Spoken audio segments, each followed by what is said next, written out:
Bom dia, meus amados irmãos, que a graça e a paz que vem da parte do nosso Deus, da parte do nosso Senhor e Salvador Jesus Cristo, esteja em cada um de nós, nos fazendo crescer, prosperar cada vez mais, principalmente em espírito, para com Deus, para com o nosso Senhor e Salvador Jesus Cristo. Meus amados, hoje, segunda-feira, vamos dar aqui continuidade ao estudo da nossa lição bíblica diária. Essa semana estamos estudando a lição 7 do livro de Isaías, cujo título é O Senhor é Santo. Vamos falar aqui sobre a santidade do Senhor. Dentro desse tema da santidade do Senhor, a gente vai ver o quanto ele é santo, o quanto ele aplica justiça, o quanto ele aplica o seu juízo, mas antes disso ele manda uma série de advertências, uma série de apelo ao coração do homem para que o homem abandone a coisa errada e não seja julgado e condenado, mas seja absolvido, seja tido pelo Senhor como justo, né? E o Senhor dá todas as condições para que o homem possa ser justificado, né? Pois bem, ontem, no domingo, a gente viu o verso síntese, lá de Isaías 8:13, quando é dito ao Senhor dos Exércitos, a ele santificai, né? E a ele seja o motivo, a razão do temor e também do assombro, ou seja, do respeito e da cautela, né? Da cautela, não do medo, né? Porque tu não deve ter medo de Deus, né? Quem faz coisas erradas vive assombrado, não porque Deus é mau, mas por causa do seu erro, né? E aí vimos também, na primeira pergunta de ontem, o Senhor deixando claramente aqui, escrevendo através de Isaías, que ele pegasse lá uma tábua e escrevesse um nome bem estranho, né, do seu filho, que significava que rapidamente ele traria um inimigo que iria tirar o despojo, né, o povo ia ser feito como uma presa, né, e estaria na mão deles. E aí ele deixou bem claro que pegasse duas testemunhas para que fosse testemunha dessa mensagem que estava escrita numa tábua, né? O sacerdote Urias e Zacarias, filho de Jeberequias, servindo de testemunha. Vimos também na pergunta 2, quando o Senhor, né, ele disse que alguns dias depois, algum tempo depois, né, diz: a minha mulher, a profetisa, ficou grávida e deu à luz a um filho. Aí o Senhor disse a Isaías: ponha nesse menino o nome, aquele nome da tabuleta que você escreveu, e chamou duas testemunhas, aquele mesmo nome, né? Maé Salal Hasbas, que quer dizer rápido, despojo, presa segura. Colocasse esse nome justamente para ser uma advertência, uma escritura de advertência, de admoestação para o povo de Israel, né? Escolher o bem, abandonar o mal, escolher o bem, né? Ele diz bem claro que antes que essa criança aprendesse a dizer papai e mamãe, o rei da Síria viria trazer assombro, né? Para levar todas as riquezas das cidades de Damasco, que era a capital lá da Síria, e do país chamado Síria, aonde o rei Rezim, né, comandava, e também de Samaria, que era a capital do reino de Israel, aonde Peca, que era o rei, comandava. Então, mostrando bem claro que esse povo que agora estava ameaçando o rei Acais, o povo de Jerusalém, eles iriam receber um juízo, né? Um juízo com a permissão do Senhor. E hoje, na terceira pergunta, nós temos aqui o seguinte questionamento: qual o significado de o povo não quis as águas calmas do riacho de Siloé? O que significa isso? E o que isso acarretaria, as consequências que viria porque o povo não quis as águas calmas, né? Pois bem, Isaías 8, 5-8 diz assim: o Senhor falou comigo de novo e ele disse: esse povo não quis as águas calmas do riacho de Siloé e está tremendo de medo do rei Rezim e do rei Peca. Por isso eu, o Senhor, vou trazer o rei da Síria e o seu poderoso exército para atacarem este povo. Que povo? O povo de Jerusalém agora. No texto anterior ele disse que ia trazer o rei da Síria contra Peca e contra Rezim, contra Damasco e contra Samaria, mas agora ele está dizendo que vai trazer contra este povo de Jerusalém, que está morrendo de medo desses dois reis de lá. né?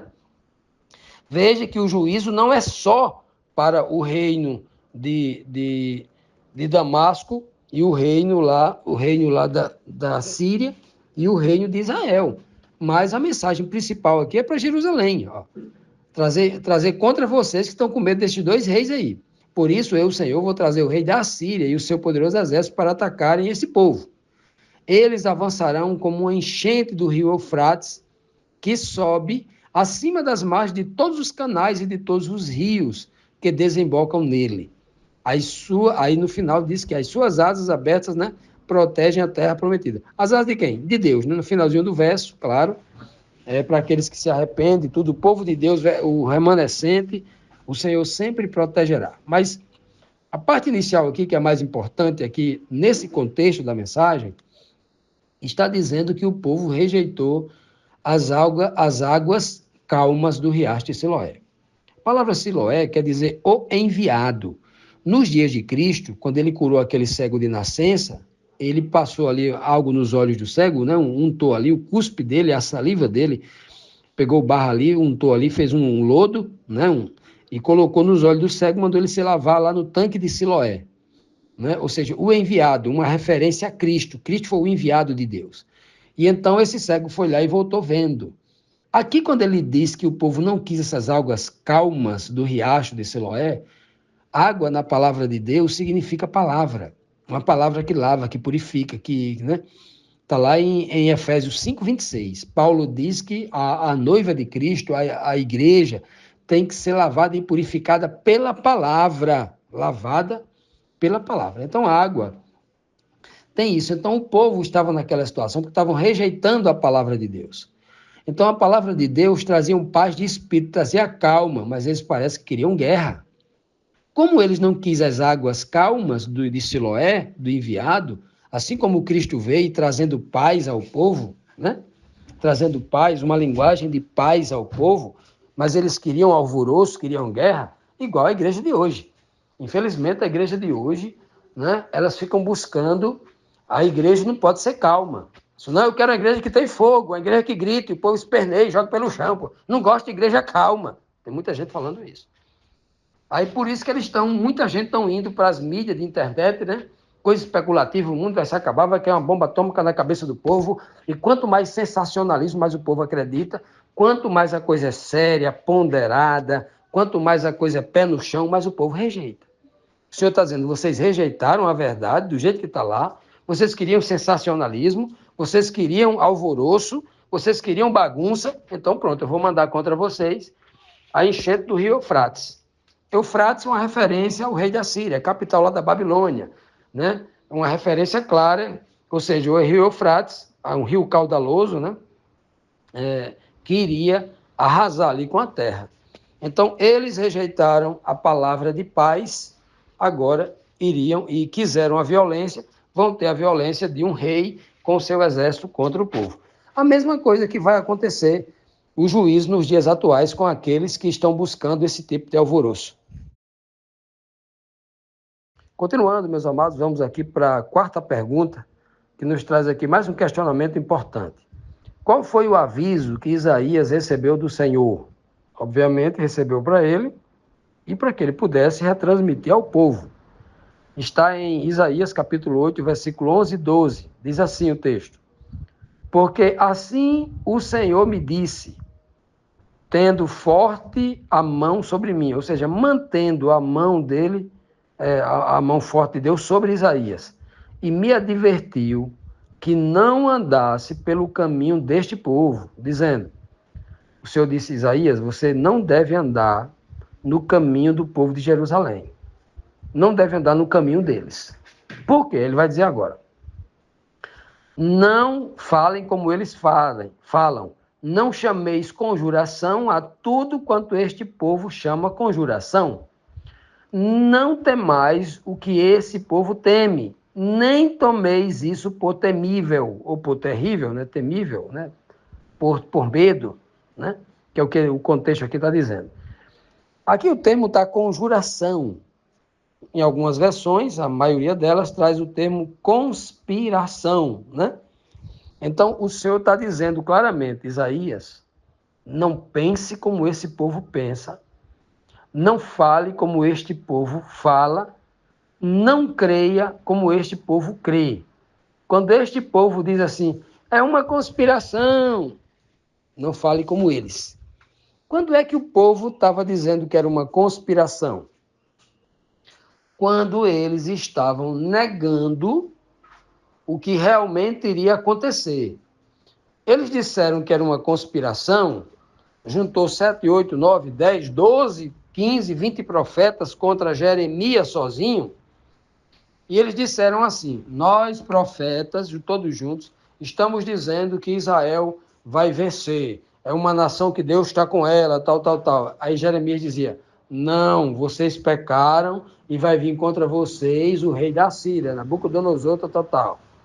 Vocês vão ser escravizados. Então, e eles pegaram, deram uma surra lá, bateram lá em Jeremias, colocaram dentro de um fosso, lá de uma cisterna, preso, mantendo só pão e água.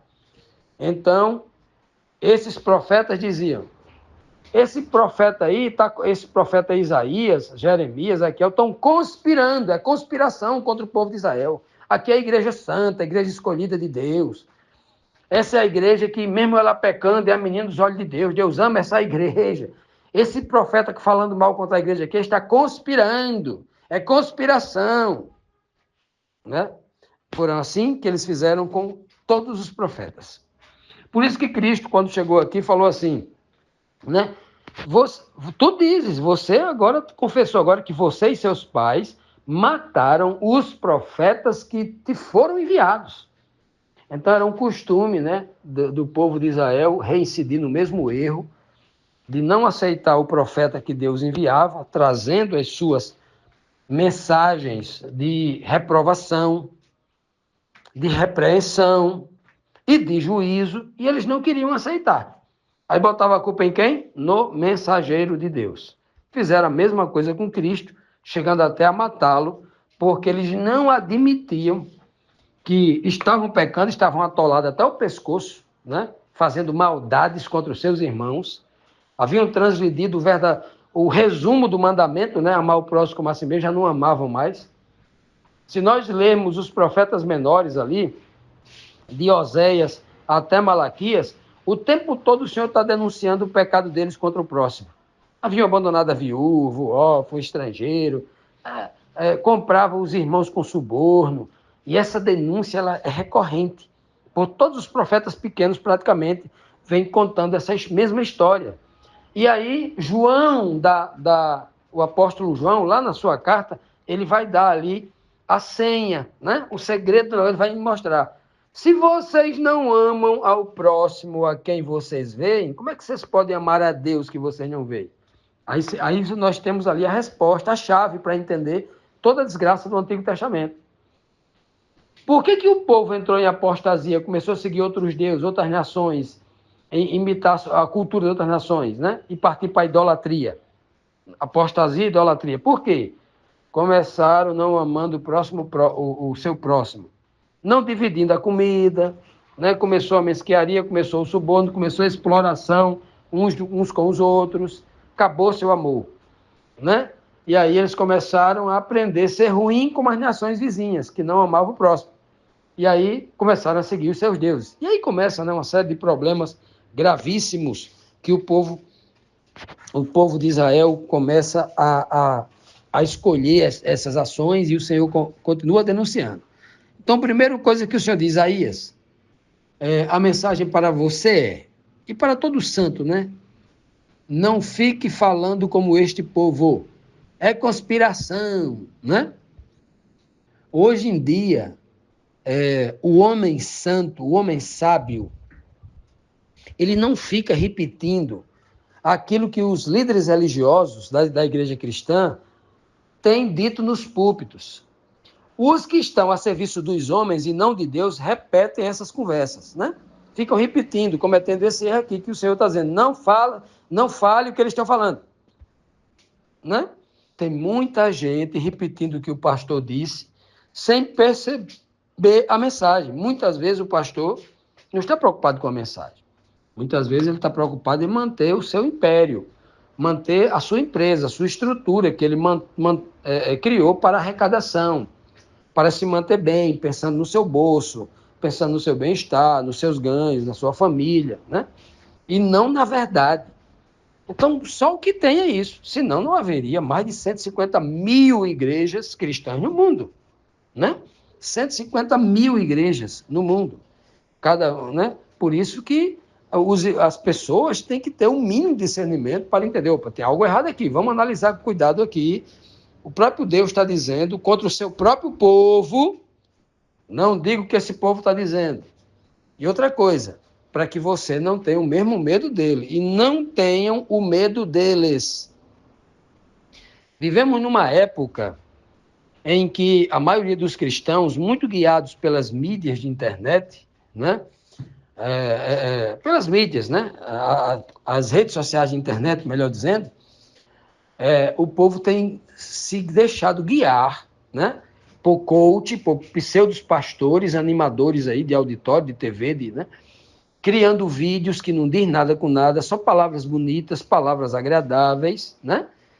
Mas a mensagem da palavra de Deus mesmo está sendo escondida. É como disse o próprio Jeremias, né? Esse povo, disse o Senhor, esse povo, Jeremias, eles passam a pomada por cima da ferida do meu povo, do cascão da ferida, dizendo paz, paz, paz, quando não há paz. É só palavras superficiais, né? E a cura não está vindo, a cura espiritual não está vindo, porque a palavra não está sendo pregada, só palavras agradáveis, porque o pastor está preocupado em ter pessoas que não tenham ele como inimigo, fique chateado com ele, mas mantenha-se sendo um doador de dinheiro para a igreja, e daí nós temos esse problema. Aqui nós temos uma imagem da igreja antiga, o Senhor orientando Isaías, que é a mesma orientação para nós hoje. Cuidado com aquilo que você está repetindo dos outros.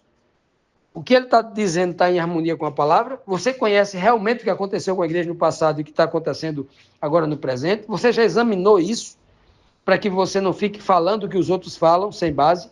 Então, cada um de nós temos a responsabilidade, e assim como o profeta Isaías, ouvir da boca de Deus e repassar aquilo que Deus está mandando, não o que os homens estão mandando.